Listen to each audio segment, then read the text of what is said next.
Assalamualaikum warahmatullahi wabarakatuh.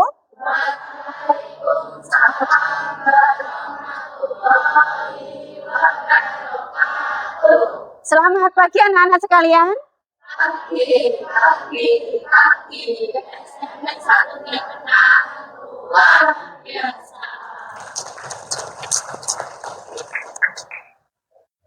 Nah, silahkan ketua kelas bisa memimpin berdoa terlebih dahulu sebelum mengawali pelajaran.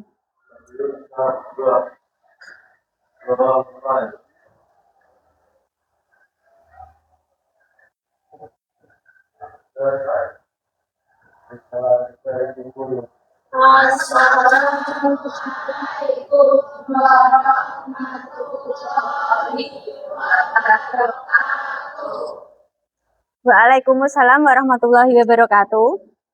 Nah, sebelum melanjutkan pelajaran, saya akan mengecek kehadiran terlebih dahulu. Adakah teman kalian hari ini yang tidak masuk sekolah? Siapa? Apa keterangannya? Oke, kita doakan semoga lekas sembuh serta kalian semua juga sehat selalu. Nah, minggu lalu kita telah membahas teks prosedur. Nah, kalian tahu kan sudah mengetahui tentang pengertian, struktur, apa itu teks prosedur, serta tujuannya agar tidak salah langkah, agar kita dapat menyajikan, dapat membuat sesuai tahapan-tahapan yang sistematis. Oke, nah dalam pagi hari ini kita akan meneruskan pelajaran tentang teks berita. Nah, tujuan pembelajaran pada pagi hari ini mengenai teks berita yaitu agar siswa mampu memahami, menganalisis, dan menyajikan informasi secara aktual, secara tertulis maupun lisan. Nah, itu tujuannya. Nanti penilaiannya akan di akhir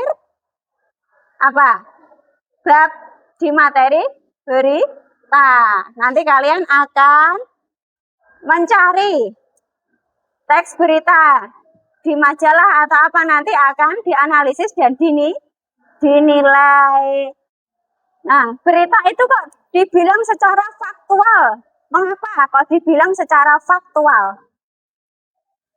Nah, ya betul, sesuai fakta, tidak mengada-ada, bukan secara opini, tapi sesuai dengan kenyataan dan realita yang ada. Mengapa dibilang aktual? Ada yang tahu? Mengapa berita itu harus dikemas secara aktual? Aktual itu seperti apa? Ada yang tahu? Nah, aktual itu apa? Semacam berita terkini. Kalian pernah membaca teks berita? Pernah apa saja? Banjir. Ya, itu termasuk teks berita. Terus apa lagi yang lagi trending kemarin? Ah, ya, tentang penitipan anak. Ya, itu yang lagi trending. Nah, itu namanya aktual dan faktual. Faktual secara fakta nyata, sedangkan aktual adalah secara terkini. Jadi itu beritanya yang hangat, ya, anak-anak ya. Nah, sebentar ya.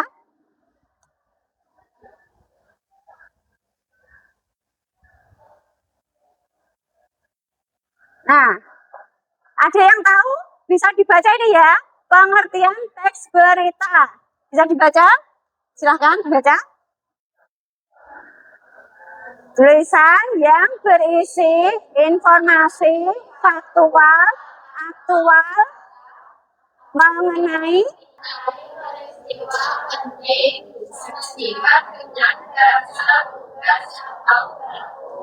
Nah, mengapa harus peristiwa penting ya dengan bahasa lugas dan baku? Mengapa?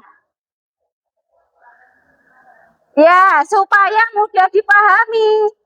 Kalau kita menggunakan bahasa yang tidak baku, tidak semua masyarakat di Indonesia maupun di luar negeri itu yang tahu khususnya di wilayah negara kita sendiri ya.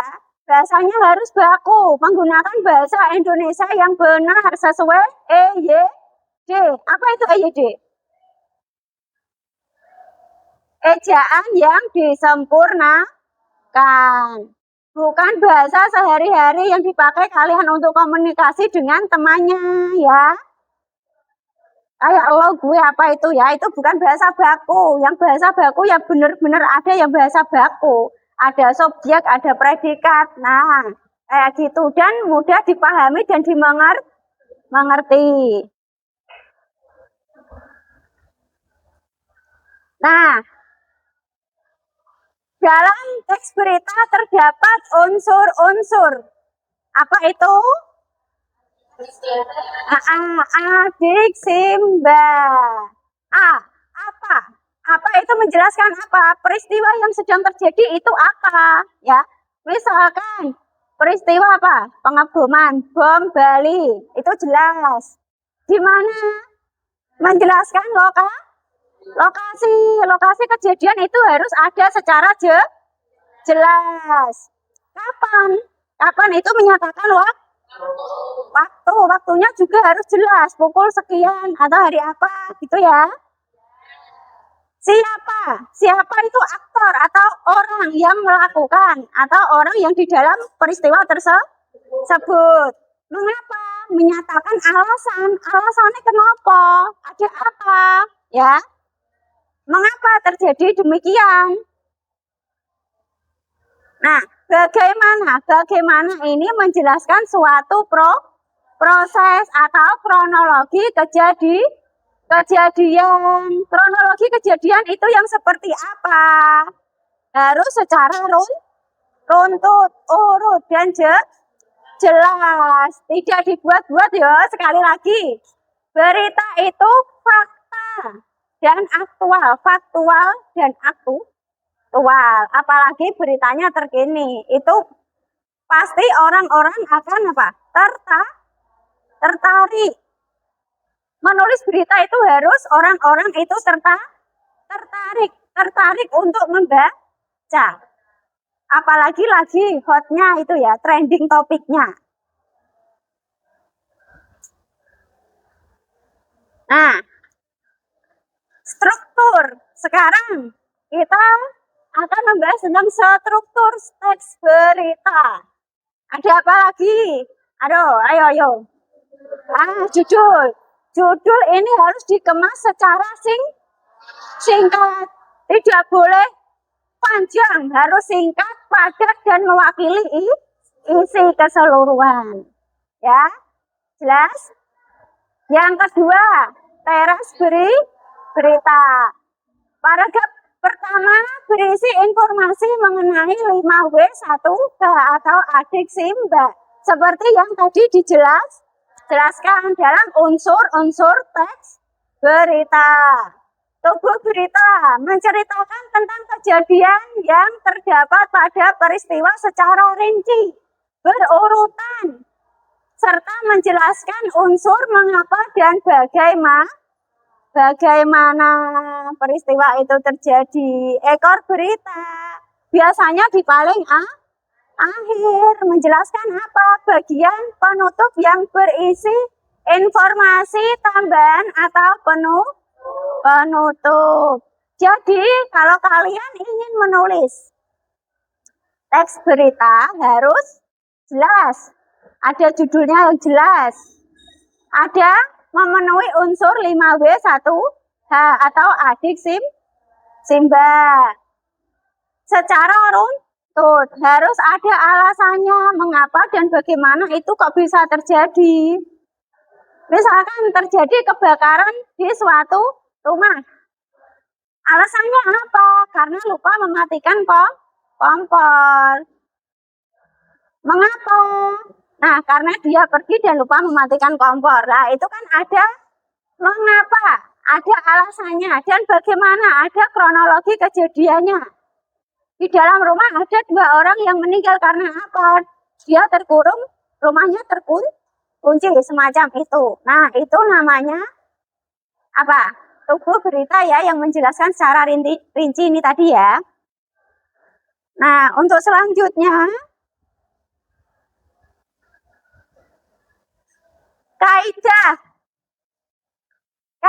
kebahasaan teks berita, kebahasaan. Ayo, menggunakan bahasa yang baku. Bahasanya itu harus baku, mudah dipahami banyak orang karena bersifat standar dan sebagian besar kalangan masyarakat mengetahui bahasa tersebut. Ya, tidak menggunakan bahasa persukuan. Ya, karena kita itu satu negara harus mempunyai bahasa ibu, yaitu bahasa Indonesia yang baik dan benar secara baku. Penggunaan kalimat langsung, kalimat yang dituturkan seseorang secara langsung yang ditandai dengan tanda petik dan ganda di awal dan di akhir kalimat disertai dengan keterangan penyertaan. Contohnya seperti ini. T2 dulu, pelaku sudah kami tetapkan sebagai tersangka. Saat ini kami terus mendalami kasusnya. Kata Sutomo. Ini kalimat langsung. Kalau kalimat tidak langsungnya seperti apa? Ayo, ada yang bisa? Kalimat yang tak langsungnya seperti apa? Sutomo berkata, nah itu kalimat tidak langsung. Pelaku sudah ditetapkan sebagai tersangka. Saat ini mereka terus mendalami kasus. Nah, dibalik ya. Kalau kalimat tidak langsungnya seperti itu. Terus nomor 3, menggunakan konjungsi temporal. Konjungsi temporal itu seperti apa? Yang berhubungan dengan waktu. Contoh kemudian, sejak, telah. Nah, awalnya, akhirnya. Biasanya ditemukan pada struktur berita yang menjelaskan peristiwa secara kronologis. Kronologis itu apa? Berurutan ya, semacam itu ya. Jadi kalian harus apa? Bahasanya baku ya. Menggunakan kalimat langsung. Penggunaan konjungsi yang temporal. Berhubungan dengan waktu. Sudah jelas? Nah, kalian sekarang membentuk kelompok. Ini 1, 2, 3, 4 semacam ini yang membentuk kelompok. Membentuk kelompok ya. Ini juga di sini membentuk kelompok.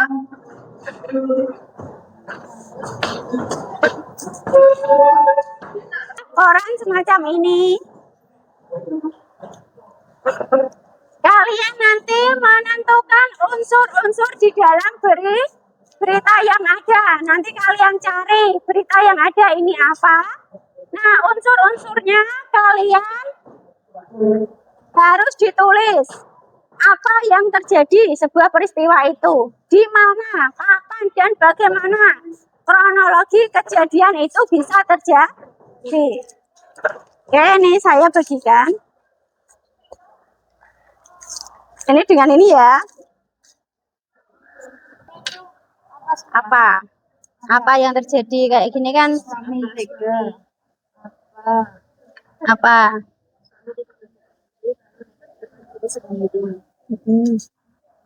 Apa?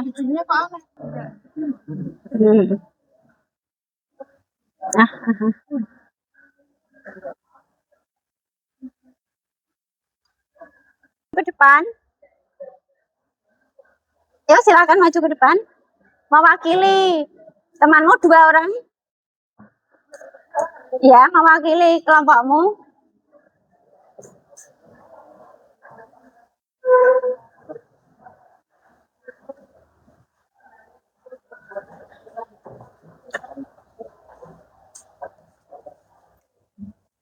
Nah, mana bisa lihat? Nah. Ini tadi judulnya tentang apa? Suami tega berarti apa yang terjadi? Suami tega membakar istri. Nah, terus dibaca. Ya, dibaca. Terjadi alamnya. Ya. Apa suami tega dengan istri lalu mereka sudah sendiri? Ya. Gimana kejadian itu terjadi? Suami. Kapan? Berarti di kapan? Jumat 24 malam.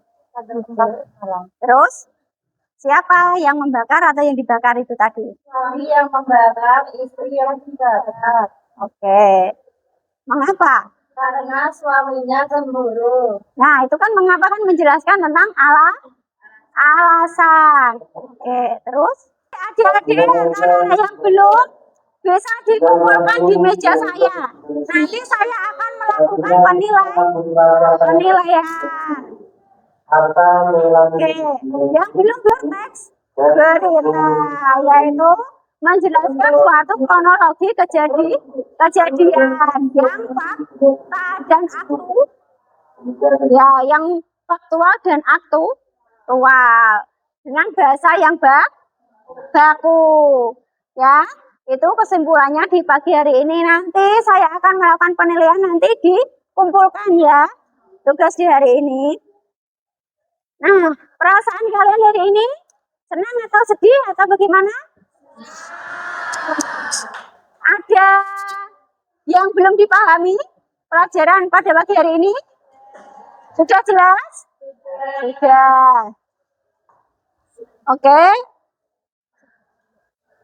Untuk selanjutnya, untuk di minggu depan, silakan kalian membawa contoh dari koran, dari rumah, teks berita ya. Dituliskan judul beserta struktur ya. Berita tersebut harus dijelaskan secara runtut. Atau bisa maju ke depan besok itu agar untuk menambah nilai ya. Untuk pada pagi hari ini saya cukupkan sekian. Semoga bermanfaat ya. Assalamualaikum warahmatullahi wabarakatuh. Waalaikumsalam warahmatullahi wabarakatuh.